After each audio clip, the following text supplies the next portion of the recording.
The Lord be with you. A reading from the Holy Gospel according to John. Jesus went across the Sea of Galilee. A large crowd followed him because they saw the signs he was performing on the sick. Jesus went up on the mountain, and there he sat down with his disciples. The Jewish feast of Passover was near. When Jesus raised his eyes and saw that a large crowd was coming to him, he said to Philip, "Where can we buy enough food for them to eat?" He said this to test him, because he himself knew what he was going to do. Philip answered him, 200 days' wages worth of food would not be enough for each of them to have a little. One of his disciples, Andrew, the brother of Simon Peter, said to him, "There is a boy here who has 5 barley loaves and 2 fish. But what good are these for so many?" Jesus said, "Have the people recline." Now there was a great deal of grass in that place, so the men reclined, about 5,000 in number. Then Jesus took the loaves, gave thanks, and distributed them to those who were reclining, and also as much of the fish as they wanted. When they had their fill, he said to his disciples, "Gather the fragments left over, so that nothing will be wasted." So they collected them and filled 12 wicker baskets with fragments from the 5 barley loaves that had been more than they could eat. When the people saw the sign he had done, they said, "This is truly the prophet, the one who is to come into the world." Since Jesus knew that they were going to come and carry him off to make him a king, he withdrew again to the mountain alone. The Gospel of the Lord.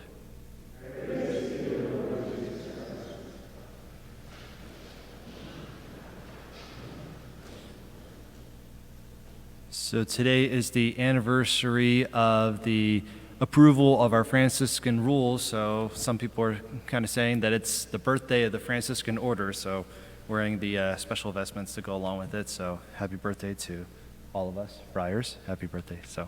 And to all of you as well for being at a Franciscan university.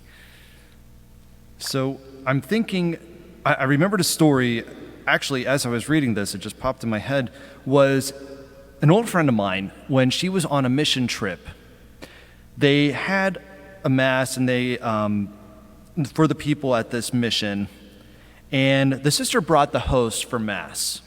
And she said, "I wasn't sure how many people were going to show up at this mass, so I brought about 90 hosts." But the amount of people that actually came to this mass were about 3,000.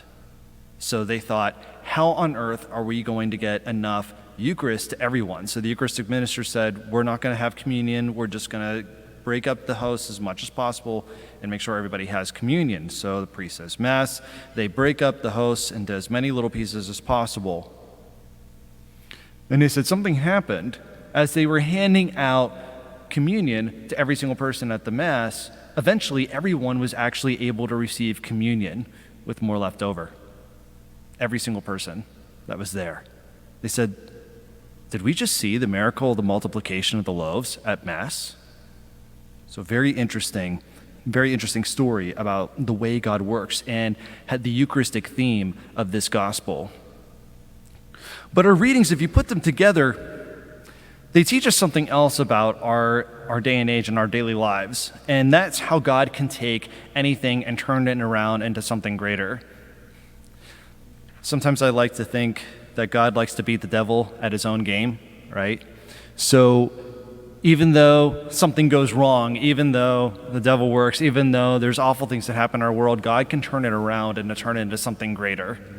In our first reading today, we have the apostles that are in prison for just doing what they were supposed to do, for following Jesus Christ.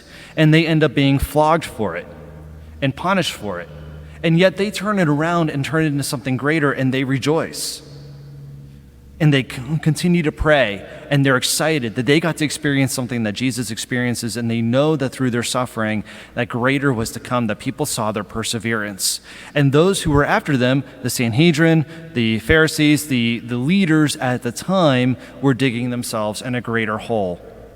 Each time they tried to suppress the apostles, they found themselves in more trouble.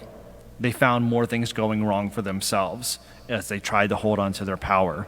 And even Gamaliel even tries to tell the others that if you try to crush this movement and it turns out to be from God, we are going to find ourselves in a lot of trouble. But we should just let it go. Look at the people in the past who have tried to make movements that weren't from God and they fizzled out on their own. But when something is from God, he's going to back it up, and we're going to find ourselves in more and more trouble and deeper ditches. And then we have our gospel today, where something so simple, there were so many people that were following Jesus Christ and they don't have enough food for the people. And so what does God do? He multiplies it.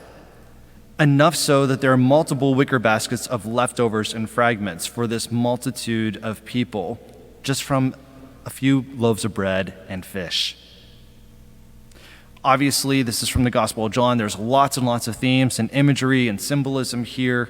And like we said, just symbolizing the Eucharist and everything, obviously. But for these two readings, let's focus right now on that God can take something that goes wrong and turn it into something so much greater. He can multiply the blessings in our lives.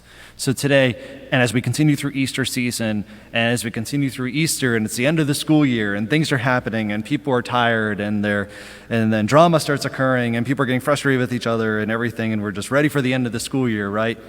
And things go wrong, and then we have finals. Let's think about how God can take the things that go wrong and turn it into something so much greater. Let's think about the things that go wrong in our lives and see how God works through them to turn it into something so much better, to multiply the blessings and continue to turn to him and let him guide us through the rest of our lives.